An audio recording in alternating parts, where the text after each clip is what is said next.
tonight? Do you love your freedom? If you love your freedom, think of that. Any of you here serving in uniform, past or present, raise your hand. We're going to thank you for our freedom. God bless you guys. We salute you. We honor you. Thank you. I am so proud to be American. Thank you. Gosh, thank you. Happy birthday, Ronald Reagan.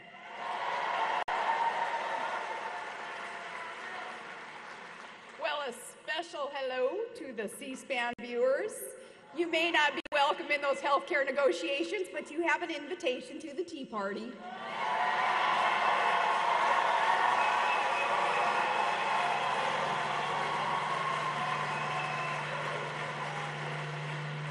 Very good to be here in Tennessee, the volunteer state. It's the home of good country music and good Southern barbecue, and great to be at the Tea Party convention. I guess down here, that's some Southern sweet tea. And you know, up in Alaska, we have a smaller version of Tea Party up there, and we call it iced tea. And I am a big supporter of this movement. I believe in this movement. I've got lots of friends and family in the lower 48 who attend these events and across the country, just knowing that this is the movement and America is ready for another revolution, and you are a part of this. I look forward to attending more Tea Party events in the near future. It is just so inspiring to see real people, not politicos, not inside the Beltway professionals, come out and stand up and speak out for common sense conservative principles. And today, I want to start off with a special shout out to America's newest senator. Thanks to you, Scott Brown.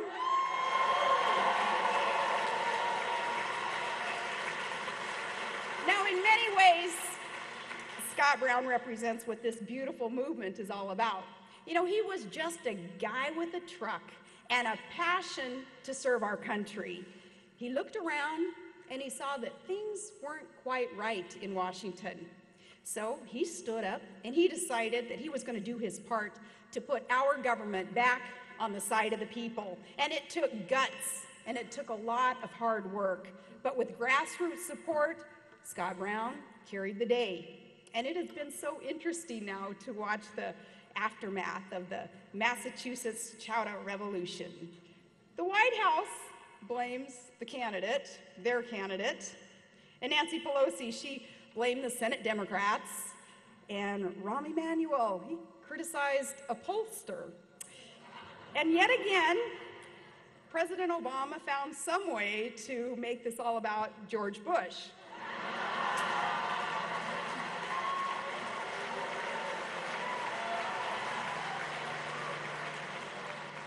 You know, considering the recent conservative election sweep, it's time that they stop blaming everyone else. When you're 0 for 3, you'd better stop lecturing and start listening.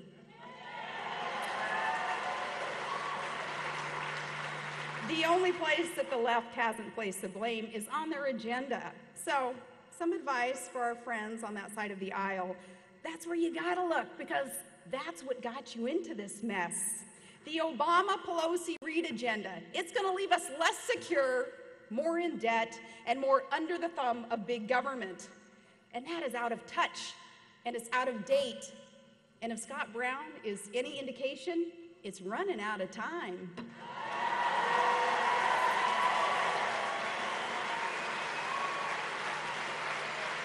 Because from Virginia to New Jersey to Massachusetts, voters are sending a message up and down the East Coast and in good places like Nevada and Connecticut and Colorado, Michigan, North Dakota. They've got the liberal left, that establishment, running scared. The bottom line is this: it's been a year now. They own this now, and voters are going to hold them accountable. Because out here in the cities and in the towns across this great country, we know that we've got some big problems to solve. We've gotten tired now of looking backward. We want to look forward, and from here, my friends, the future, it looks really good. It looks really good, because if there's hope in Massachusetts, there's hope everywhere.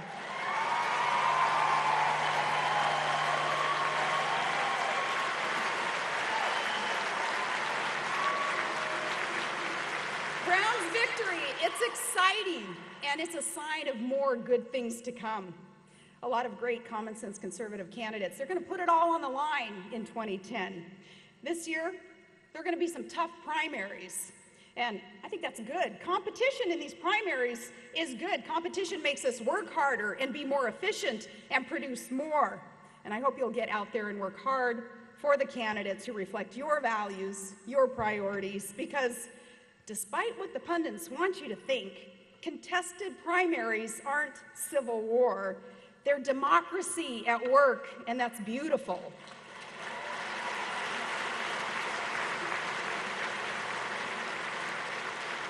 I was the product of a competitive primary where, running for governor, I faced 5 guys in the party, and we put our ideas and our experience out there on the table for debate. And then we allowed, of course, the voters to decide, and that is a healthy process, and it gives Americans the kind of leadership that they want and deserve. And so in 2010, I tip my hat to anyone with the courage to throw theirs in the ring and may the best ideas and candidates win. But while I hope that you're going to give these candidates that you choose your best effort, please understand that they're human. There's no perfect candidate, and they're going to disappoint occasionally. And when they do, let them know, but don't get discouraged and sit it out because the stakes are too high. The stakes are too high right now, and your voice is too important. So work hard for these candidates, but put your faith in ideas. And in that spirit, I caution against allowing this movement to be defined by any one leader or politician. The Tea Party movement is not a top-down operation. It's a ground-up call to action that is forcing both parties to change the way that they're doing business, and that's beautiful.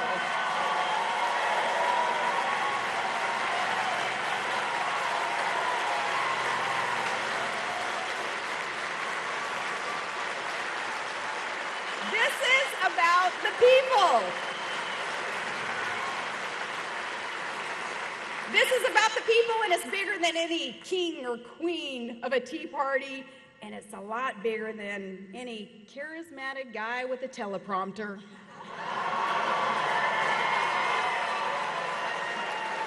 The soul of this movement is the people, everyday Americans who grow our food and run our small businesses, teach our kids and fight our wars. They're folks in small towns and cities across this great nation who saw what was happening, and they saw and were concerned, and they got involved. Like you, they go to town hall meetings and they write op-eds. They run for local office. You all have the courage to stand up and speak out. You have a vision for the future, one that values conservative principles and common sense solutions. And if that sounds like you, then you probably too are feeling a bit discouraged by what you see in Washington, D.C. Now, in recent weeks, many of us have grown even more uneasy about our administration's approach to national security. The most important role ascribed to our federal government, let me say too, it's not politicizing our security to discuss our concerns, because Americans deserve to know the truth about the threats that we face and what the administration is or isn't doing about them. So let's talk about them. New terms used like overseas contingency operation instead of the word war, that reflects a worldview that is out of touch with the enemy that we face. We can't spin our way out of this threat. It's one thing to call a pay raise a job created or saved. It's quite another to call the devastation that a homicide bomber can inflict a man-made disaster. And I just say, come on, Washington, if nowhere else. National security, that's one place where you gotta call it like it is.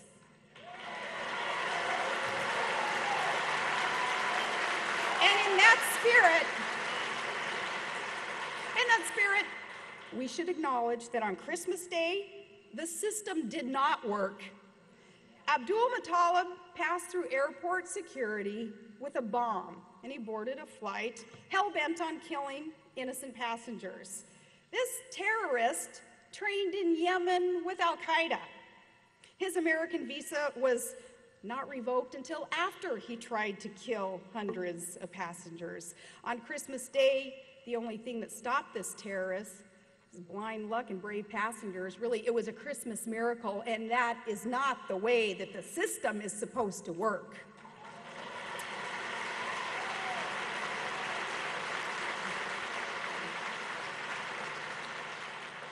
What followed was equally disturbing after he was captured.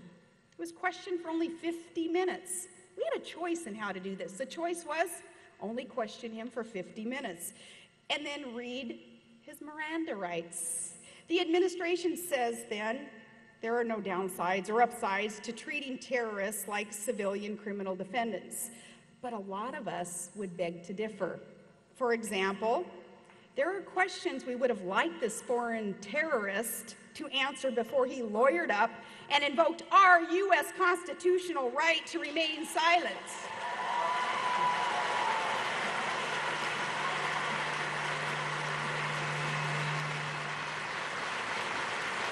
Our U.S. constitutional rights.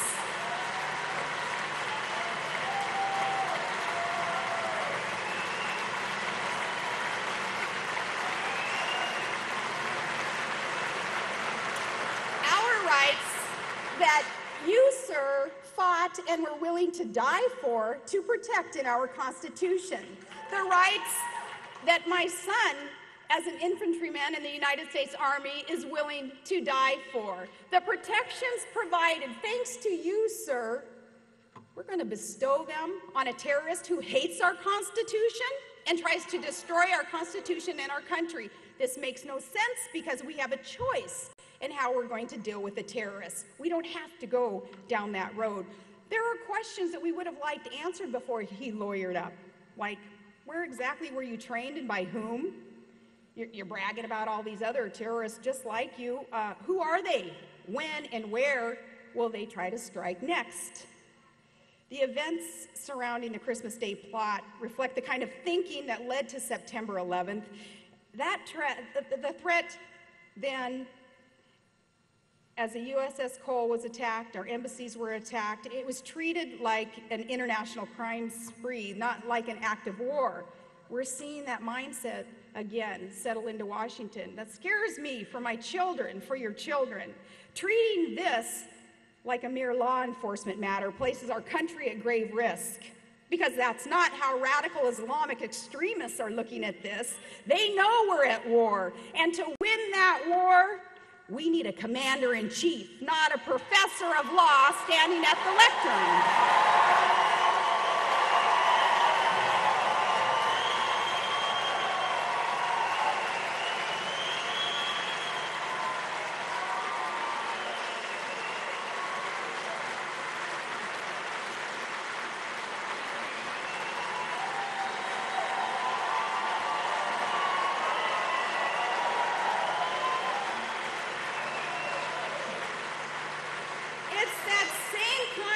Misguided thinking that is seen throughout the administration's foreign policy decisions.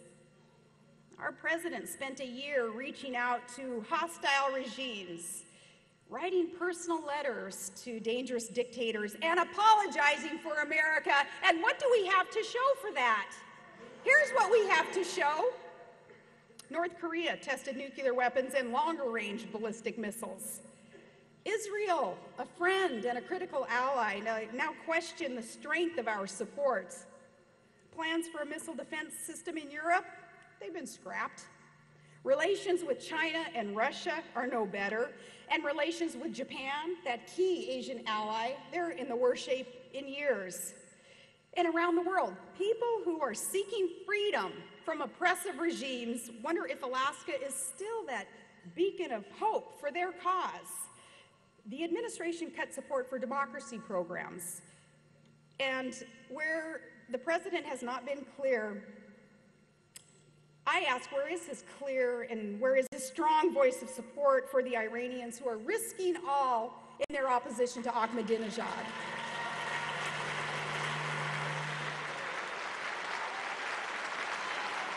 Just that short list That short list. And you know, it's no wonder that our president only spent about 9% of his State of the Union address discussing national security, foreign policy, because there aren't a whole lot of victories that he could talk about that night. And that's just a short list. There are so many challenges in front of us, and it can seem overwhelming. But despite these challenges, we have hope that we can move things in the right direction, but it's going to require the administration to change course. We need a foreign policy that distinguishes America's friends from her enemies and recognizes the true nature of the threats that we face.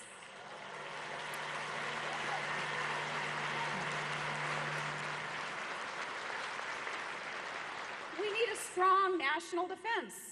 I think you would agree with me, as Reagan used to talk about that, peace through strength. And in that respect, I applaud the president for following at least a part of the recommendations made by our commanders on the ground to send in some more reinforcements to Afghanistan. Now, though, we must spend less time courting our adversaries, spending more time working with our allies. And we must build effective coalitions capable of confronting dangerous regimes like Iran and North Korea. It's time for more than just tough talk. Just like you, probably just so tired of hearing the talk. Tired of hearing the talk. It's time for some tough actions like sanctions on Iran.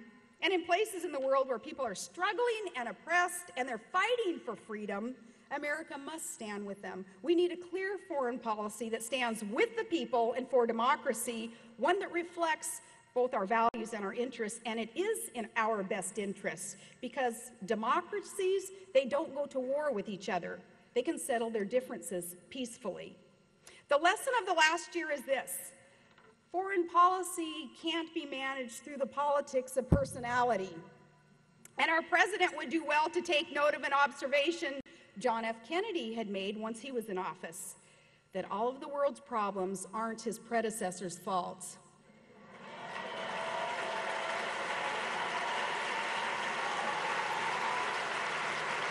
The problems that we face in the real world require real solutions, and we'd better get to it, because the risks that they pose are great and they're grave. However, as Barry Goldwater said, we can be conquered by bombs, but we can also be conquered by neglect, by ignoring our Constitution and disregarding the principles of limited government. And in the past year, his words ring true. Washington has now replaced private irresponsibility with public irresponsibility. The list of companies and industries that the government is crowding out and bailing out and taking over, it continues to grow. First it was the banks, mortgage companies, financial institutions, then automakers. Soon, if they had their way, healthcare, student loans. Today, in the words of Congressman Paul Ryan, the $700 billion TARP has morphed into crony capitalism at its worst. And it's becoming a slush fund for the Treasury Department's favorite big players, just as we had been warned about. And while people on Main Street look for jobs, people on Wall Street, they're collecting billions and billions in your bailout bonuses. Among the top 17 companies that received your bailout money, 92% of the senior officers and directors, they still have their good jobs. And everyday Americans are wondering, where are the consequences for they helping to get us into this worst economic situation since the Great Depression? Where are the consequences?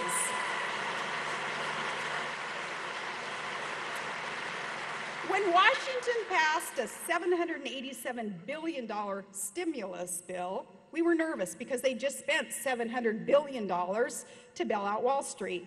And on the state level, as a governor, we knew that a lot of that money came with fat strings attached. The federal government was going to have more control over our states. They were going to disrespect the 10th Amendment of our Constitution by essentially bribing us with, take this federal money, and then we're going to be able to mandate a few more things on you, though. I joined with other conservative governors around the nation in rejecting some of those dollars.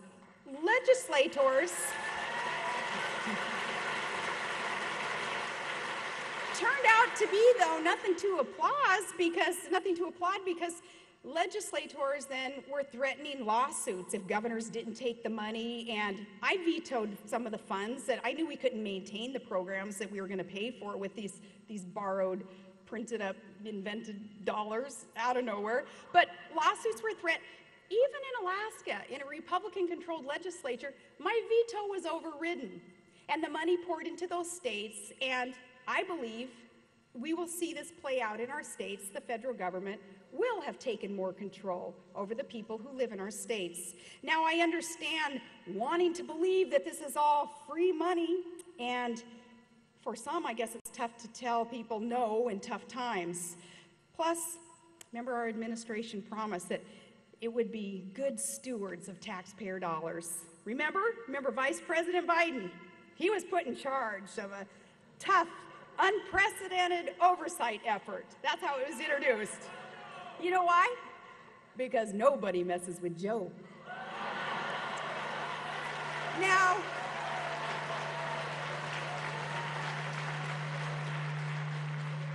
this was all part of that hope and change and transparency, and now a year later, I gotta ask those supporters of all that, how's that hopey, changey stuff working out for you? See, I tried to look into that transparency thing, but Joe's meetings with the Transparency and Accountability Board, it was closed to the public. Yeah, they held a transparency meeting behind closed doors.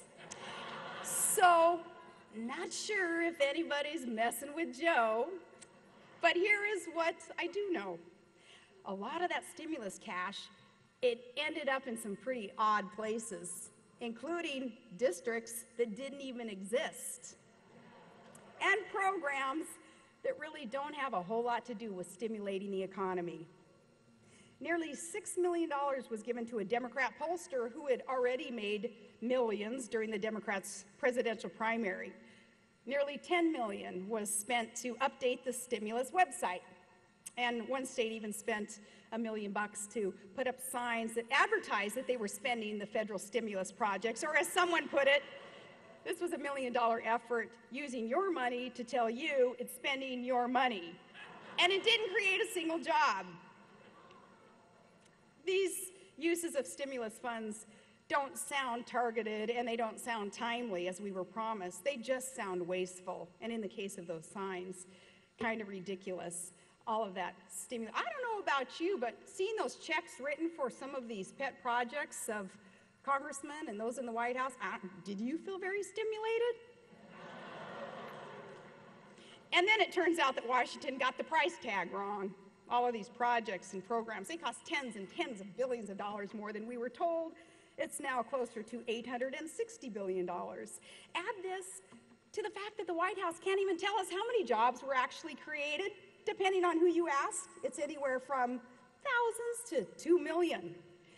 But one number that we are sure of is the unemployment number, and that's at 9.7, which is well above the 8% mark that we were promised our stimulus package would go to avoid. And underemployment now is 16.5%. You've got all these people who have just kind of given up right now, and they're not even enrolling in some of these programs. Tough to count them. Folks, I won't go into all of it tonight, but the list of broken promises is long. Candidate Obama pledged to end closed-door sweetheart deals and no-bid contracts once and for all. But just last month, his administration awarded a $25 million no-bid contract to a Democrat donor. Is that hope? Nope. It's not hope. That's the same old in Washington, D.C., and instead of changing the way Washington does business, we got the Cornhusker kickback and the Louisiana Purchase and millions of tax breaks for union bosses' desires. The promised ban on lobbyists in this new administration, they handed out waivers left and right, and there are more than 40 former lobbyists who now work at the top levels in this administration. And these days, most members of Congress, they don't get to read the bill before they have to vote on it, much less the pledge that a bill wouldn't be signed into law until we all had 5 days to review it online. So, see, it's easy to understand why Americans are shaking their heads when Washington has broken trust with the people that these politicians are to be serving. We're drowning in national debt, and many of us have had enough.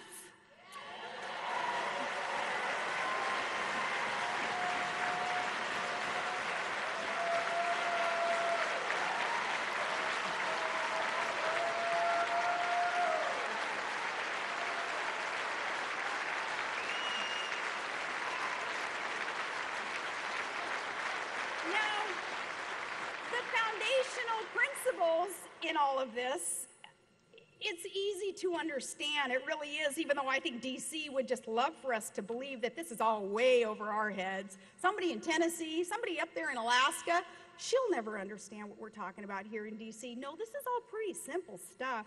When our families, when our small businesses, we start running our finances into the red, what do? We tighten our belts and we cut back budgets. Isn't that what we teach our children, to live within our means? So what Todd and I do when we have to make payroll, buy new equipment for our commercial fishing business, we have to plan for the future and meet a budget. But in Washington, why is it just the opposite of that? This week, they unveiled a record-busting, mind-boggling $3.8 trillion federal budget. And they keep borrowing, and they keep printing these dollars, and they keep making us more and more beholden to foreign countries. And they keep making us take these steps towards insolvency. Now, what they're doing in proposing these big new programs with giant price tags, they're sticking our kids with the bill. And that's immoral. That's generational theft. We're stealing the opportunities from our children.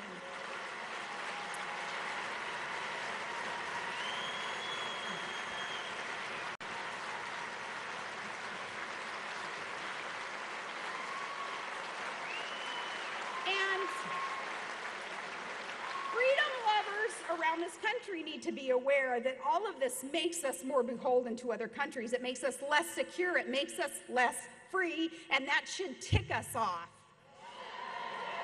So, folks, with all these serious challenges ahead, we've got private sector job creation that has got to take place, and got these economic woes and health care, the war on terror. But as the saying goes, if you can't ride two horses at once, you shouldn't be in the circus.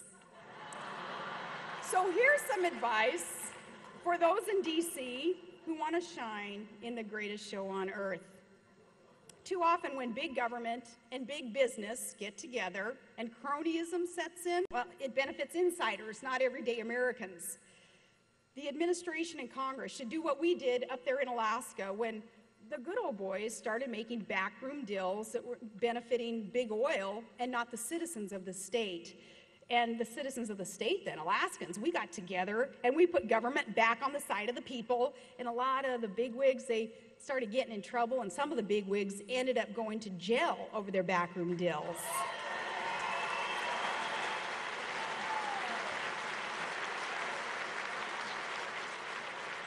Our government needs to adopt a pro-market agenda that doesn't pick winners and losers, but it invites competition and it levels the playing field for everyone. Washington's got to, across the board, lower taxes for small businesses so that our mom and pops can reinvest and hire people so that our businesses can thrive. They should support competition, support innovation, reward hard work. And they should do all that they can to make sure that the game is fair without that undue corrupt influence. And then they need to get government out of the way. If they would do this, our economy, it would roar back to life. And for instance, on health care, we need bipartisan solutions to help families, not increase taxes. Remember that red reset button that America, through Secretary Clinton, she gave to Putin? Remember that? I think we should ask for that back and hand it instead to Congress and say, no, start all over on this health care scheme and pass meaningful, market-based reforms that incorporate some simple steps that have broad support. The best ideas, not backroom deals, but things like insurance purchases across state lines and the tort reform that we've talked about.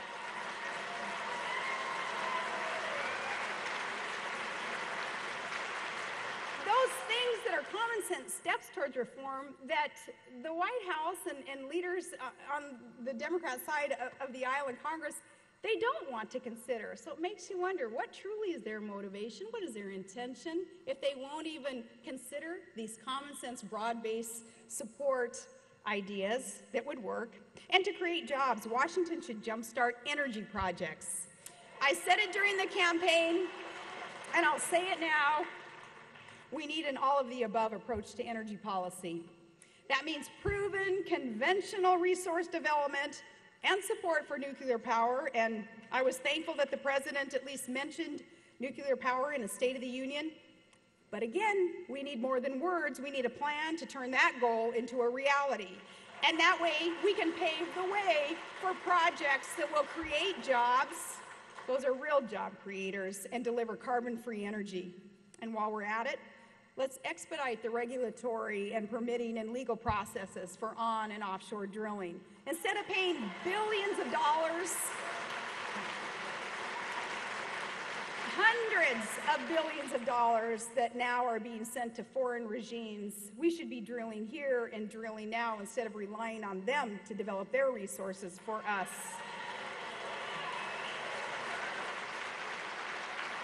So what we've got to do is axe that plan for cap and tax, that policy that's going to kill jobs and is going to pass the burden of paying for it onto our working families. And finally, if we're going to get serious about fiscal restraint, then we've got to make Washington start walking the walk. After putting us on a track to quadruple the deficit, the proposed spending freeze, maybe it's a start, but it's certainly not enough. As Senator John Thune said, it's like putting a Band-Aid on a self-inflicted gunshot wound. We need to go further, cut spending. Don't just simply slow down a spending spree. And we've got to axe the plans for a second stimulus when the first hasn't even been measured for any success yet. Kill the plans for the second stimulus. And beware that now that second stimulus is being referred to as a jobs bill. Now, these aren't the only ways to rein in spending, and alone they're not going to be enough.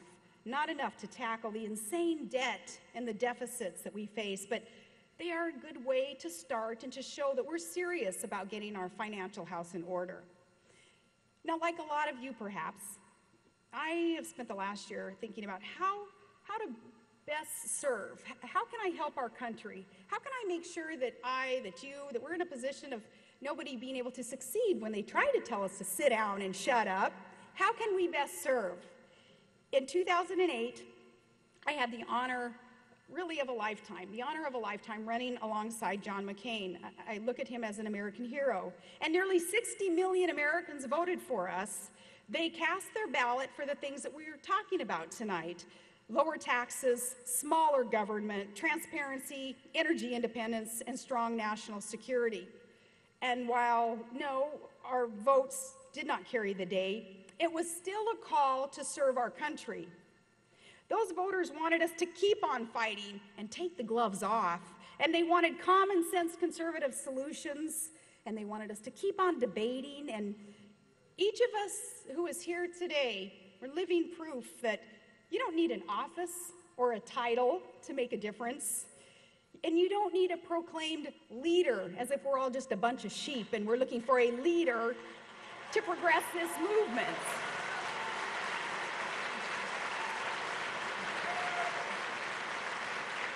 That is what we're fighting for. It's what we're fighting about. It's what we believe in. And that's what this movement is all about. When people are willing and to meet halfway and stand up for common sense solutions and values, then we want to work with them. And in that spirit, I applaud independents and Democrats like Bart Stupak, who stood up to tough partisan pressure, and he wanted to protect the sanctity of life and the rights of the soon-to-be-born. I applaud him for that.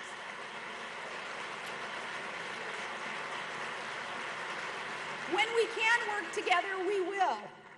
But when the work of Washington violates our conscience, and when the work and efforts in Washington, D.C. violate our Constitution, then we will stand up and we will be counted, because we are the loyal opposition.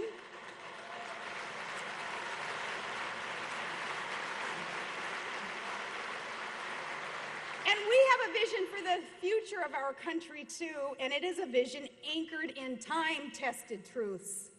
That the government that governs least governs best.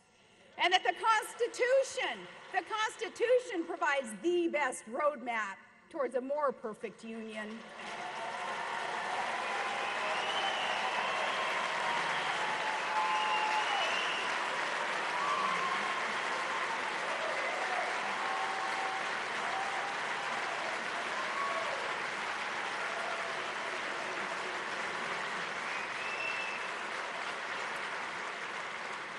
And that only limited government can expand prosperity and opportunity for all. And that freedom is a God-given right, and it is worth fighting for. God bless you. And that America's finest, our men and women in uniform, are a force for good throughout the world, and that is nothing to apologize for.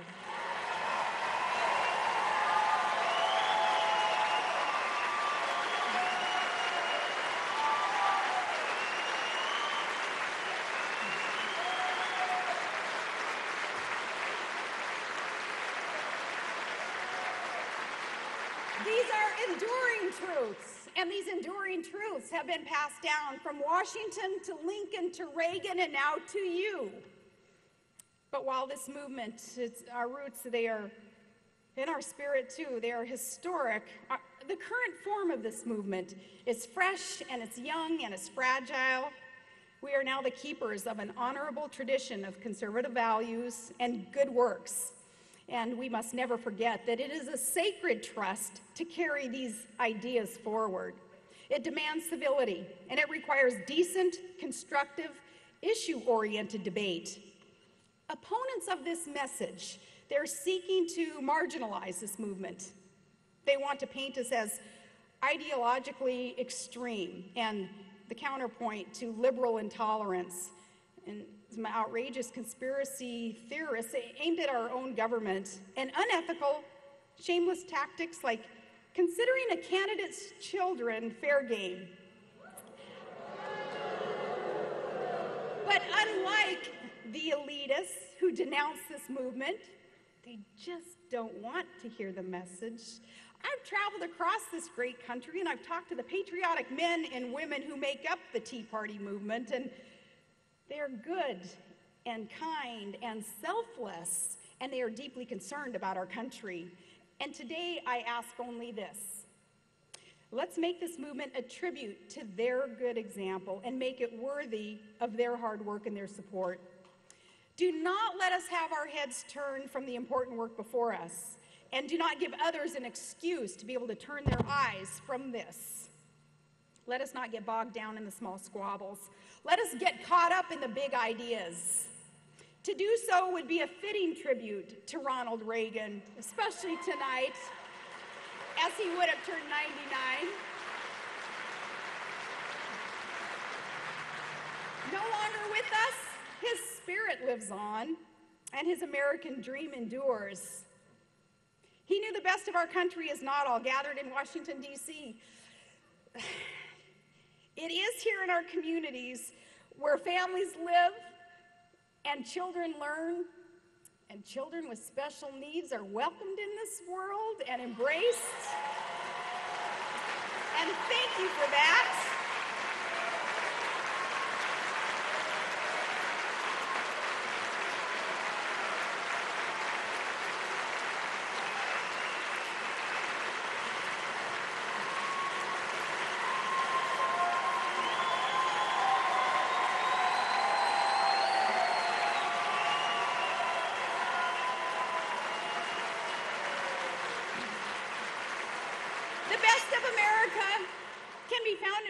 Where patriots are brave enough and free enough to be able to stand up and speak up and where small businesses grow our economy one job at a time. And folks, like Reagan, we know that America is still that shining city on a hill. I do believe that God shed his grace on thee. We know that our best days are yet to come. Tea Party Nation, we know that there is nothing wrong with America that together we can fix as Americans. So from the bottom of my heart, and speaking on behalf of millions and millions and millions of Americans who want to encourage this movement is about the people. Who can argue a movement that is about the people and for the people? Remember, all political power is inherent in the people, and government is supposed to be working for the people. That is what this movement is about.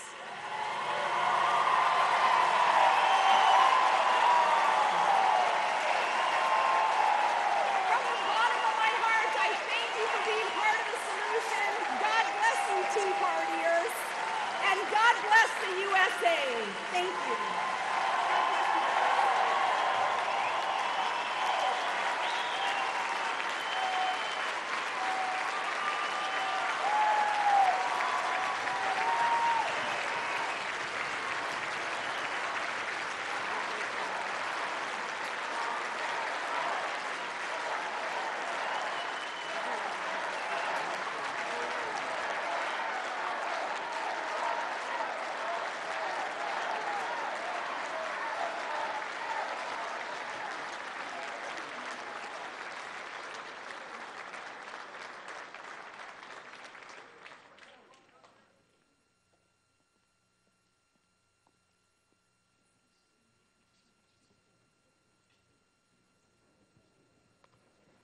Now I'm going to... Are we on?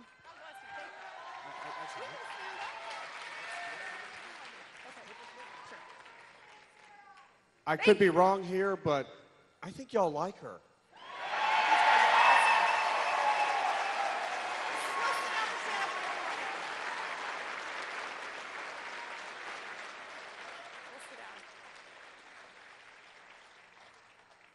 A few weeks ago, we worked out something where there would be a brief question and answer session, and we asked some folks on Tea Party Nation to submit some questions that we could ask Governor Palin tonight. And she has graciously agreed to answer a few questions. So we're going to take a few minutes and ask and answer a few questions. Thank you. By the way, is this your first time in Nashville? It is. I haven't even been here for a concert yet, which I brought Piper with me, and she's just going crazy wanting to get out there and see if she can find Miley Cyrus and Taylor Swift. My first time here, though. Well, I hate to tell her this. Miley Cyrus lives not too far from where we live, so I'm sorry we couldn't work that out for you. Next time. All right, a few questions real quick, and again, these have been submitted by folks on Tea Party Nation. First of all, how do you see the future of the Tea Party movement? Do you see this Tea Party movement becoming a part of the Republican Party, or do you see it becoming a third independent party? The Republican Party would be really smart to start trying to absorb as much of the Tea Party movement as possible. Because this is the future of our country. The Tea Party movement is the future of politics, and as I said before, this is a beautiful movement because it is shaping the way politics are conducted. You've got really both party machines running scared because they're not knowing, what are we going to do if we don't have Tea Party support? They know that they won't succeed. Outstanding.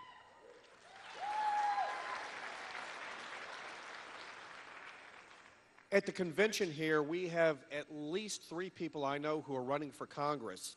So let me ask you something. If you had the chance to interview some of these people, what questions would you ask them to determine whether or not you would support them? I'm going to ask them if they think that we're taxed enough already.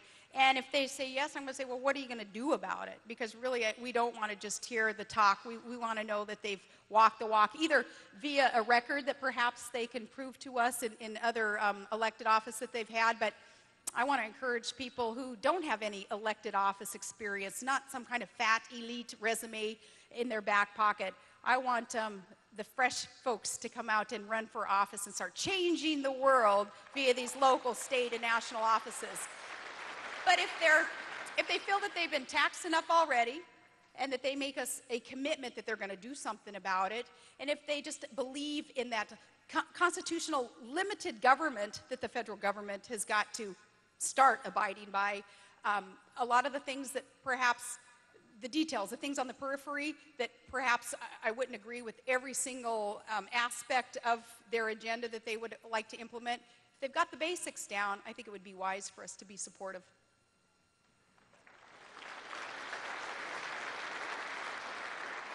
I'm going to have to learn to wait to let people applaud. Yeah!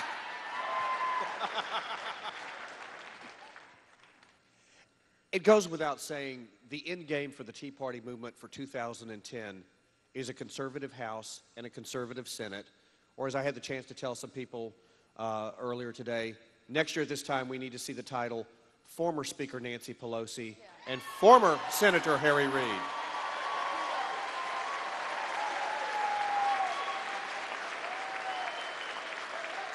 When we are successful and we have a conservative House and a conservative Senate, as soon as that happens, what do you think are the top 3 things that have got to be done?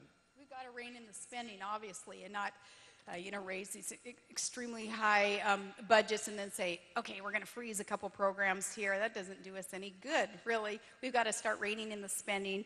We have got to jumpstart these energy projects that, again, we've heard so much about because it's ridiculous that we have just sitting warehoused under God's green earth here in the United States of America, rich resources, oil and gas and our coal and all these conventional sources of resources. We have got to actually walk that walk to allow them to come to development. And then I think kind of tougher to put our arms around, but allowing America's spirit to rise again by not being afraid to kind of go back to some of our roots as a God-fearing nation where we're not afraid to say,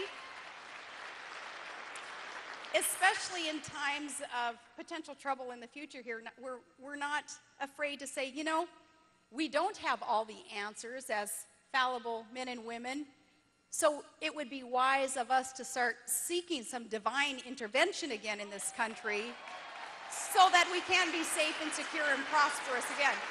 To have people involved in government who aren't afraid to go that route, not so afraid of the political correctness that, they have to be afraid of what the media would say about them if they were to proclaim their reliance on our Creator. Amen. Now, we know conservatives are never harassed in the media, so the following is clearly a hypothetical question. In the instance that there were ever to be a conservative who were harassed in the media, what would you say to them? Plow right on through it. Really, at the end of the day, who cares what an irrelevant, lamestream media is going to say about you? Who cares? The political pot shots that they want to take at you for standing up and saying what you believe in and proclaiming the patriotic love that you have for country, and a lot of those in the lamestream media, they don't want to hear that. At the end of the day, it really doesn't matter what they have to say about you, because I really believe that there are more of us than they want us to believe. That should empower us, that should strengthen us, and plow right on through it, please.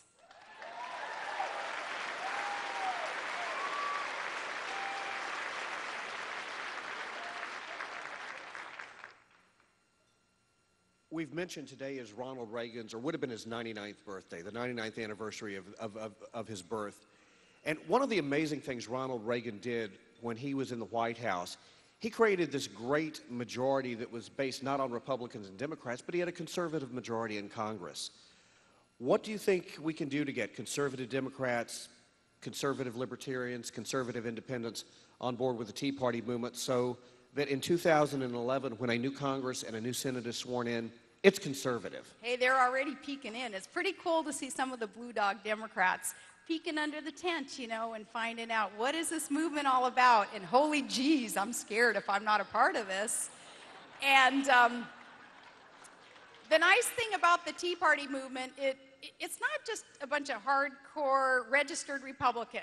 I'll make a confession right now. My husband, he's not a registered Republican. He's much too independent, but probably more conservative than I am even. But I think he is kind of an example of so many other Americans who don't choose to be a part of a registered party because they see the problems within the machine. They see some of the idiosyncrasies of the personalities who control the political machines, and they don't want to waste time dealing with that. So they are independent, but they are believers in the movement, and I think you're going to see a whole lot of the independent and more conservative Democrats finally be empowered and emboldened and say, yeah, I'll come out of the closet now and I'll let them know I believe in it too.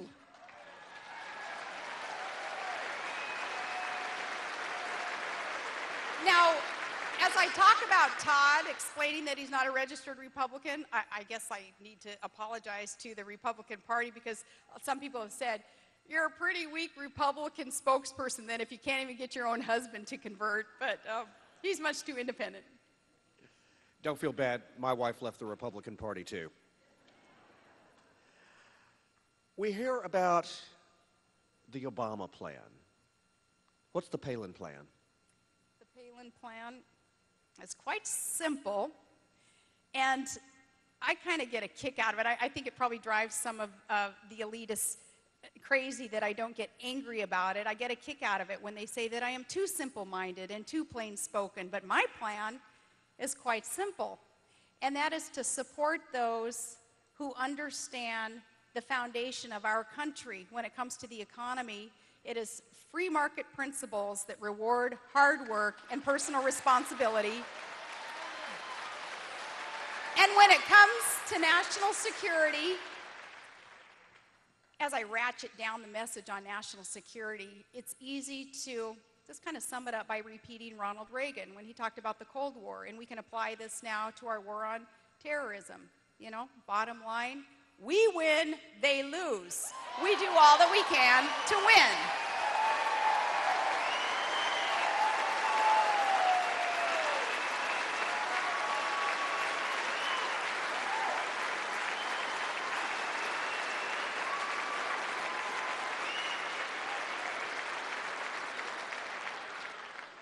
For you, national security is a little more of a personal issue. You've got a son in the Army. How's he doing? He's doing awesome, and I am so proud of him and the decision that he has made, along with all the many, many men and women in uniform who I look at, especially these young men and women, and think, you know, they could be doing anything or nothing else in our world, and they have chosen to serve something greater than self. They're not just biding time or wasting time in their young years of their lives. They get it. They understand the need to protect our security and to really be willing to die for our freedom. And when I talk about my son, and he doesn't like me to talk about him, as a matter of fact, he'll chew me out if he hears about this, but he may be watching. I don't think he's ever turned on C-SPAN in his entire young life.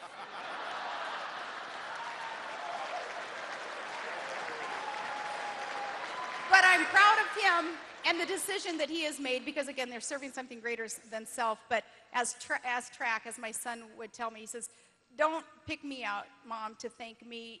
Thank the troops that I serve with, and thank those who have gone on before me to allow me to do what I'm doing.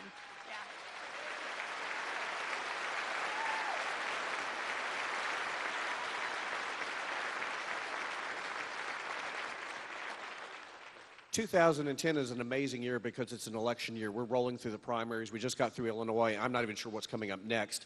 Are you going to be endorsing specific candidates?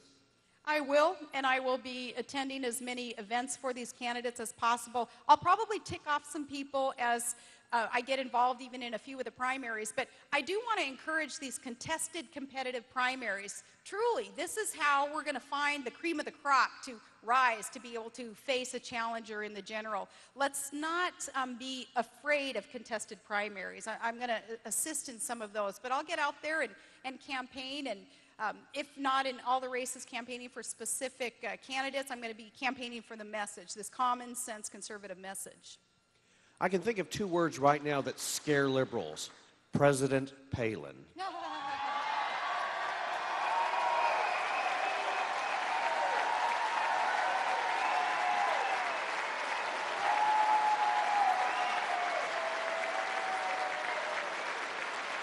I can.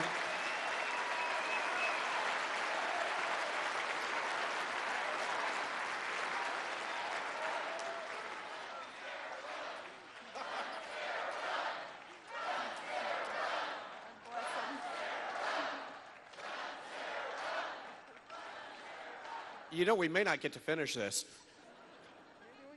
It seems to be two words that gets everybody on their feet. This is probably, I think, going to have to be our last question. If you're president tomorrow, you had everything in place, what three problems would be the first problems you tackle? Well, we talked about the energy projects that have got to be introduced and progress so that they actually come to fruition, and we're not just talking about them. And we talked a little bit about the spending cuts that have to take place and this growing debt that we have to get our arms around. I think that I'm all for the bipartisan work effort that is needed in Washington, D.C., but I think one of the issues that has to be tackled in D.C., and if I were ever in a position to help with this, is not make the promises about the bipartisanship if the promise can't be fulfilled. If truly there is not an intention to work with the other party on a specific issue, because say they are so fundamentally disagreeable to something like the takeover of the private sector health care, 1/6 of our economy, then don't tell the American people, don't fake it, don't pretend like you want to work with the other party on that, because that distrust that is built, and this is what I would work on if I were in this position, the distrust that is built makes us distrust all the decisions that are made coming out of Washington, and that makes us a less secure nation.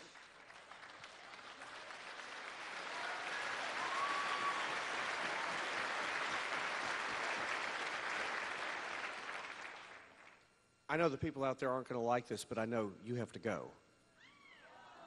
So thank you so much for coming down here. We really appreciate it. You may have to fight your way out of here from all these people who don't want you to leave. Well, I appreciate the opportunity to be here. I have to apologize if I had anything to do with any of the controversy that some of the media spun up. What controversy? Yeah, right.